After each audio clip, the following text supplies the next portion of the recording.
Video lecture में हम आपका स्वागत करते हैं और इस वीडियो में हम कक्षा 10 का तीसरा चैप्टर यानी कि दो चर वाले रैखिक समीकरण युग्म के बारे में बात कर रहे हैं। तो उसमें हमने कुछ चीजें बता दी थी, जैसे कि समीकरण क्या होता है, रैखिक समीकरण क्या होता है और रैखिक समीकरण कितने प्रकार का होता है, एक चर वाला रैखिक समीकरण, दो चर वाला रैखिक समीकरण, तीन चर वाला रैखिक समीकरण, इन सबको बात करना है कि रैखिक समीकरण युग्म के ऊपर। किसके ऊपर बात करना है? रैखिक समीकरण युग्म, रैखिक समीकरण युग्म। तो रैखिक समीकरण युग्म का मतलब क्या होता है कि linear pair of linear equation, pair of linear equation, pair of linear equation यानी कि रैखिक समीकरण युग्म। अब रैखिक समीकरण युग्म भी कई प्रकार का होता है। जिस तरीके से रैखिक समीकरण प्रकार का होता था, एक चर वाला रैखिक समीकरण, दो चर वाला रैखिक समीकरण, तीन चर वाला रैखिक समीकरण, ठीक है। तो सबसे पहला वही रहेगा कि एक चर वाले रैखिक समीकरण युग्म, एक चर वाले रैखिक समीकरण युग्म, एक चर वाले रैखिक समीकरण, एक चर वाले रैखिक समीकरण युग्म, ठीक। एक चर वाले रैखिक समीकरण युग्म का मतलब, युग्म का मतलब क्या होता है? युग्म का मतलब जोड़ा होता है, दो चीजों का एक जोड़ा बनता है, ठीक है ना। तो इसी तरीके से जब एक चर वाला रैखिक समीकरण है, एक और लिख दिया जाएगा, तो दो चर वाले रैखिक समीकरण, तो उनको दो एक चर वाला रैखिक समीकरण एक लिखेंगे। जैसे मान लीजिए कि x प्लस 3 बराबर 0, ये क्या है? एक चर वाला रैखिक समीकरण। एक हमने और लिख दिया x माइनस 4 बराबर 0, ठीक। अब एक चर वाला रैखिक समीकरण ये है, एक चर वाला रैखिक समीकरण ये है। अब ये दोनों मिला करके क्या होंगे? ये दोनों मिला करके एक जोड़ा बन गया। तो इसी को कहा जाता है एक चर वाला रैखिक समीकरण युग्म कहा जाता है, ठीक। तो इसी तरीके से हमारा आता है। अच्छा, इसका मानक रूप पर भी बात कर रहे हैं, साथ ही साथ हम सब बात करें मानक रूप। मानक रूप इसका क्या है? स्टैंडर्ड फॉर्म जिसे बोलते हैं, इसमें क्या बोलते हैं?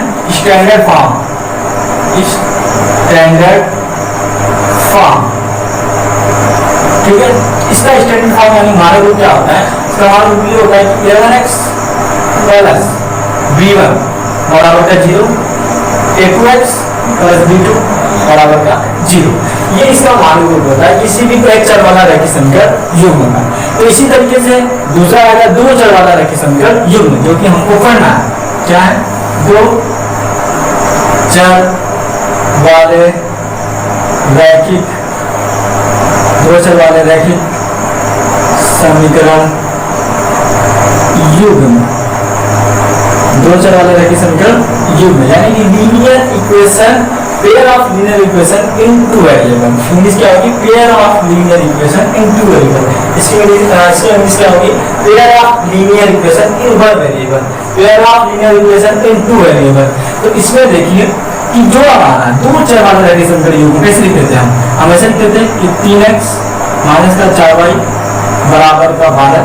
एक चर दो चर रैखिक समीकरण युग्म हो गया, एक और लिख दीजिए 4x माइनस का 3y बराबर का 15।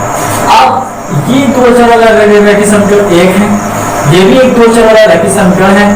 इन दोनों को आपस में मिला दें, कंबाइन कर दें, तो जो नाम दिया जाएगा वो होगा दो चर वाले रैखिक समीकरण युग्म दिया जाएगा। तो इन दोनों को मिला करके हमको क्या बनेगा? दो चर वाले रैखिक समीकरण युग्म बनेगा। और इसका मानक रूप क्या होगा? मानक रूप यानी कि स्टैंडर्ड फॉर्म क्या होगा? इसका स्टैंडर्ड फॉर्म ये होगा कि a1x plus b1y plus c1 बराबर का 0, और दूसरा होगा कि a2x plus b2y plus c2 बराबर 0। ये इसका मानक रूप रहता है। साथ में कंडीशन भी होती है कि जहाँ पर a1 को 0, ये a1 b1 और c1, a1 b1 और c1 को a1 b1 और c1 को क्या होना चाहिए? वास्तविक संख्या होनी चाहिए। इसी तरीके से इसमें भी a2 b2 c2 को वास्तविक संख्या होना चाहिए। और जो a1 है और जो b1 है, जो a1 है जो a1 बराबर 0 नहीं होना चाहिए और b1 बराबर भी 0 नहीं होना चाहिए। और किसी किसी किताब में यह भी लिखा होता है कि a1 square minus b1 square बराबर 0। मतलब इस तरीके से ये नहीं होना चाहिए, n square minus b square बराबर 0। तो इसमें 2 चर वाला रैखिक समीकरण युग्म ये हो गया। एक और आता है 3 चर वाला रैखिक समीकरण युग्म, 3 चर वाले रैखिक 3 चर वाले रैखिक समीकरण 3 चर वाले रैखिक समीकरण युग्म। ठीक, तो 3 चर वाले रैखिक समीकरण युग्म जो होता है, 3 चर वाले रैखिक समीकरण हमने पढ़ा है, जिसमें क्या होता था 3 चर का इस्तेमाल किया जाता था, 3 चर लिखा जाता था। जैसे कैसे लिखा जाता था कि 3x माइनस का 4y प्लस का 5z बराबर का 0। दूसरा लिख दिया हमने कि 4x माइनस का 5y प्लस का 3z बराबर का 0। ठीक है, या कोई गिनती भी लिख लो, प्लस का 9 प्लस का 8 बराबर का 0। और ये 3 चर वाला रैखिक समीकरण एक है, ये भी एक 3 चर वाला रैखिक समीकरण है। इन दोनों को आपस में कंबाइन कर दें, आपस में मिला करके जो नाम दिया जाएगा वो होगा 3 चर वाले रैखिक समीकरण युग्म। ठीक, अब इसका मानक रूप क्या होता है, मानक रूप क्या होता है? तो मानक रूप इसका योग होता है किसका 3x माइनस 4 प्लस 5 प्लस 9 बराबर 0 का ये होता है कि 11x plus b1y plus c1z plus d1 बराबर 0। शर्त होती है कि a1 बराबर 0 नहीं होना चाहिए, b1 बराबर 0 नहीं होना चाहिए, c1 बराबर 0 नहीं होना चाहिए। ऐसे a1 b1 और c1 और d1 को एक वास्तविक संख्या होनी चाहिए। इसी तरीके से दूसरा होता है कि a2x plus b2y plus c2 बराबर का 0। शर्त होती है a2 बराबर 0 नहीं होना चाहिए, b2 बराबर 0 नहीं होना चाहिए और c2 बराबर भी 0 नहीं होना चाहिए। तो इस तरीके से हमारा 3 चर वाला रैखिक समीकरण युग्म हो गया, 2 चर वाला रैखिक समीकरण युग्म हो गया और 1 चर वाला रैखिक समीकरण युग्म हो गया। तो अब हम अगली बात करेंगे इसके ग्राफ की, यानी कि जब हम किसी भी रैखिक समीकरण का ग्राफ बनाते हैं तो हमको ग्राफ क्या प्रदर्शित करता है या हमको ग्राफ क्या दिखाता है, क्या दर्शाता है। जब उसका ज्यामितीय निरूपण किया जाता है, जब उसका ग्राफ खींचा जाता है तो हमको ग्राफ क्या प्रदर्शित करता है। तो रैखिक समीकरण हमने इसके पहले एक वीडियो बनाया है बहुपद हमने ये बताया था कि रैखिक बहुपद, जो रैखिक बहुपद होता था वो क्या होता था, एक रेखा को प्रदर्शित करता था, एक लाइन, एक सीधी लाइन, स्ट्रेट लाइन को प्रदर्शित करता था। तो इसी तरीके से जो हमारा रैखिक समीकरण होता है वो भी एक सीधी रेखा को ही क्या करता है, प्रदर्शित करता है, यानी दर्शाता है। तो जो रैखिक समीकरण होता है वो एक रेखा को प्रदर्शित करता है। तो 2 चर वाला रैखिक समीकरण क्या प्रदर्शित करेगा, जो 1 चर वाला रैखिक समीकरण रेखा 2 चर वाला क्या करेगा, 2 चर वाला रैखिक समीकरण क्या करेगा, 2 चर वाला जो रैखिक समीकरण होगा वो भी एक रेखा को ही प्रदर्शित करता है।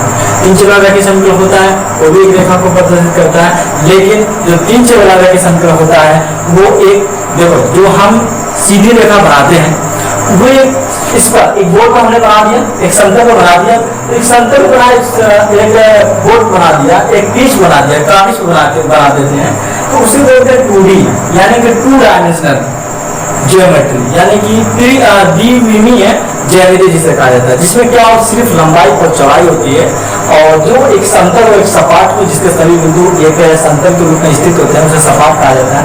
और उस सपाट पर हम किसी भी रेखा को या किसी भी चीज को दर्शा सकते हैं, वो हमारा 2D कहलाता है।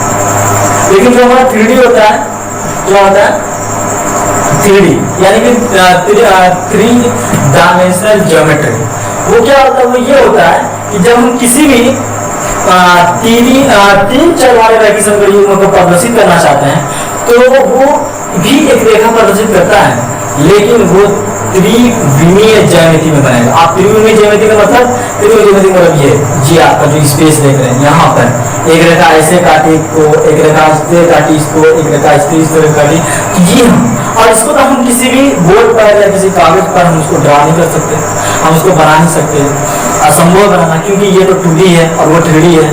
तो आजकल से जानते हो जो पहले की पिक्चर हुआ करती थी ब्लैक एंड व्हाइट जो होती थी वो 2D होती थी, लेकिन आज की पिक्चर में देखिए 3D आजकल जो है कि टीवी भी आ रही है, आजकल 3D जो है कि गाने भी बन रहे हैं, आजकल 3D म्यूजिक भी आ रही है।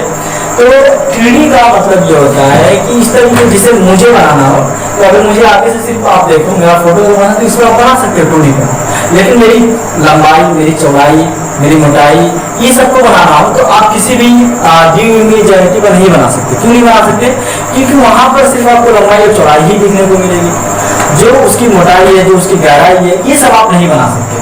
तो इसका मतलब ये हुआ कि जो हमारा 3 चरण वाला रेखी समतल होता है वो एक रेखा तो प्रदर्शित करता है, लेकिन वो त्रिभुज ज्यामिति में बनता है। और जबकि 2 चरण वाला रेखी समतल हुआ या 2 चरण वाला रेखी समतल हुआ या फिर 1 चरण वाला रेखी समतल हुआ, वो एक 2D पर आसानी से बनाया जा सकता है, यानी कि द्वियुगी ज्यामिति में आसान से बनाया जा सकता है, आसान से प्रदर्शित किया जा सकता है। तो अब हम अगले वीडियो में बताएंगे कि किस तरीके से रेखी समतल युग्म का हम ग्राफ को खींचते हैं या किस तरीके से हम ग्राफ को बनाते हैं। तो thank you for watching this video.